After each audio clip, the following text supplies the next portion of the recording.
Olá pessoal, vamos para a segunda parte da nossa disciplina de eletromagnetismo, aula de forças magnéticas. Anteriormente, nós vimos que um fio produz um campo magnético à sua volta e que partículas eletricamente carregadas, quando em movimento, interagem com o campo magnético. Assim, um fio em uma região com campo magnético vai sofrer uma força desse campo magnético. Neste caso, é fácil visualizar que quando eu tenho dois condutores conduzindo corrente elétrica próximos um do outro, eles vão exercer uma força um no outro. Isso acontece, por exemplo, nas linhas de transmissão e por aí vai. Inclusive, se você pensar um pouquinho, quando você tem os cabos de rede, cada par de transmissão, cada correntezinha que tem lá, ela interfere uma na outra. Por isso que eles são impares e são enrolados uns nos outros, para que a corrente de cada linha tente anular a si própria e influencie o mínimo possível nos outros pares. Mas a gente não vai aprofundar esse estudo de cabos de rede nessa disciplina.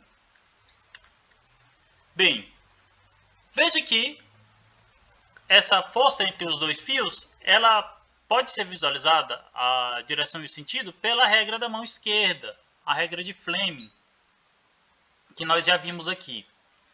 Dependendo da direção das correntes elétricas, vai ser a força de atração ou de repulsão. Aqui nós temos uma figura que eu espero que ajude a visualizar. Quando as duas correntes são no mesmo sentido, veja aqui que o sentido para a direita, o campo elétrico entre os dois fios aqui, feito pelo fio de cima, entra na tela. Pelo fio de baixo, ele sai da tela. Assim, eu tenho polos magnéticos opostos, que vão fazer o quê? Vão se atrair.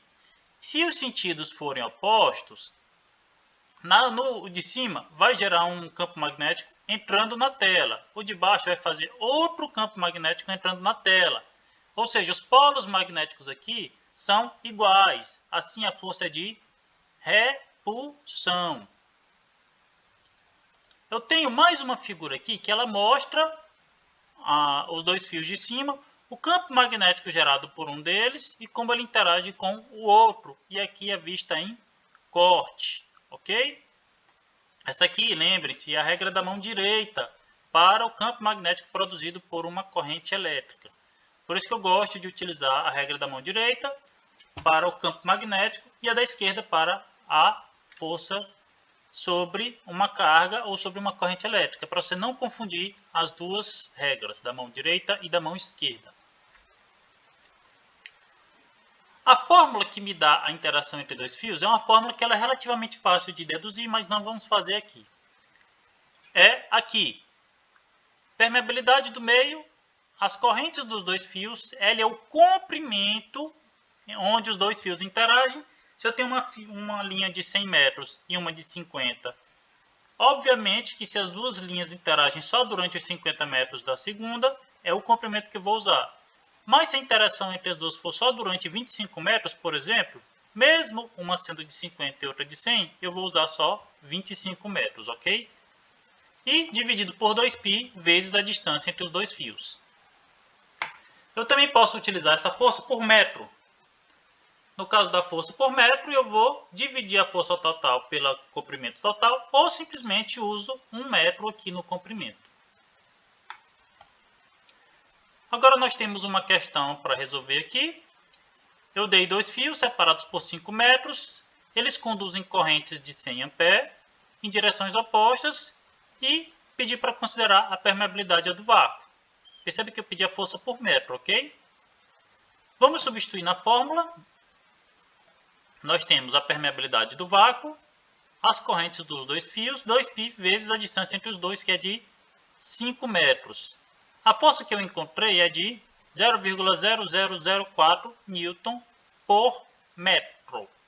Não confunda a força por metro, Newton por metro, com a de torque, que é Newton vezes metro. Isso mostra que mesmo com correntes razoáveis a uma distância relativamente pequena, 5 metros, a força é muito pequena. O campo magnético gerado por um fio desses a uma distância de 10 metros é muito pequeno. Até por isso, a faixa de domínio, se você tiver fora da faixa de domínio de uma linha de transmissão, você provavelmente mal vai ver uma interferência numa bússola. Para finalizar esse assunto, nós temos o torque de giro em uma espira. O que acontece? Se um fio conduzindo corrente elétrica sofre força de um campo magnético, eu posso pegar um campo magnético, colocar uma espira com liberdade de giro e aproveitar isso para produzir um motor. Ou seja, porque essa espira vai ter um torque. E o motor, geralmente eu utilizo isso para um torque. No caso de um carro, o torque tira o veículo da inércia e faz se mover. No caso de um elevador, o torque movimenta o carro do elevador para que ele possa subir ou descer. E assim por diante. Aqui nós temos uma figura que mostra uma espira em uma região com campo magnético e como interage essa força. A minha corrente está girando no sentido horário. O lado esquerdo da bobina recebe uma força entrando na tela e o direito saindo da tela. Em corte, eu estou vendo aqui do lado esquerdo a força é para cima, do lado direito a força é para baixo. Ok? Perceba que este lado aqui, ó, é esse aqui e eu estou olhando daqui de cima, tá bom? E perceba que eu tenho uma coisa chamada normal, a face da espira, e o ângulo que eu vou considerar entre essa normal e o campo magnético. Ok? Outra forma de visualizar, nós temos aqui, isso aqui é uma ideia inclusive de motor de corrente contínua, ele tem um campo magnético na parte estática e uma corrente circulando na armadura, que é a parte que gira. Olhando dessa direção aqui, eu tenho a espira. Veja que o campo magnético vai da direita para a esquerda. A corrente entra aqui do lado direito e sai do lado esquerdo. Assim a força do lado direito é para cima, do lado esquerdo é para baixo. Isso aqui produz o nosso torque. Perceba que à medida que a espira começa a girar, a força não é mais perpendicular à superfície da espira. É por isso que eu tenho aquele tal do ângulo entre a normal e o campo magnético. Porque aqui, perceba que parte da força vira torque para cá, parte da força vai anular essa parte da força que está do outro lado. Se essas forças não se anularem por algum motivo, eu vou ter uma solicitação nesse eixo aqui, vou tentar movimentá-lo. No momento em que minha espira está perpendicular ao campo, eu não tenho força, porque a força toda gerada aqui em cima e embaixo, elas vão apenas anular uma outra. E quando minha espira ela passa deste ponto, se antes eu tinha uma força no sentido anti-horário, aqui eu passo a ter uma força no sentido horário. Então, a partir do momento que minha espira por inércia passou para o outro lado, o torque inverteu o sentido.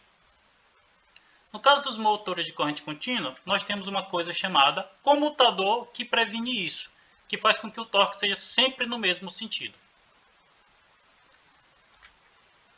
A fórmula que nós temos, ela é derivada aqui da fórmula de torque e da fórmula de força sobre um fio. Nós chegamos à nossa fórmula, que ela está detalhada aqui. O torque na espira é o número de espiras da minha bobina, densidade de campo magnético, corrente elétrica sobre a bobina, área das espiras, lembre-se que área em metros quadrados, tá? Vezes o seno do ângulo. E aqui nós temos uma questão rápida para utilizar esse conhecimento. Eu quero o torque em uma espira, eu dei o lado, né? A espira é quadrada, eu dei o comprimento do lado em centímetro, eu tenho que converter para metro. Eu dei a corrente em amperes, eu dei o ângulo entre a espira e o campo. Lembre-se que na fórmula eu utilizo o ângulo entre a normal e o campo. E eu dei o campo magnético. Bem, só que como eu falei, eu dei o ângulo entre a espira e o campo. E eu preciso do outro ângulo. Nesse caso, se vocês lembram desse assunto aqui, nós temos os ângulos alternos internos e ângulos opostos. Então, se esse ângulo aqui é 60, esse daqui é 30 e esse daqui, que é o que eu quero, é 30 graus, ok?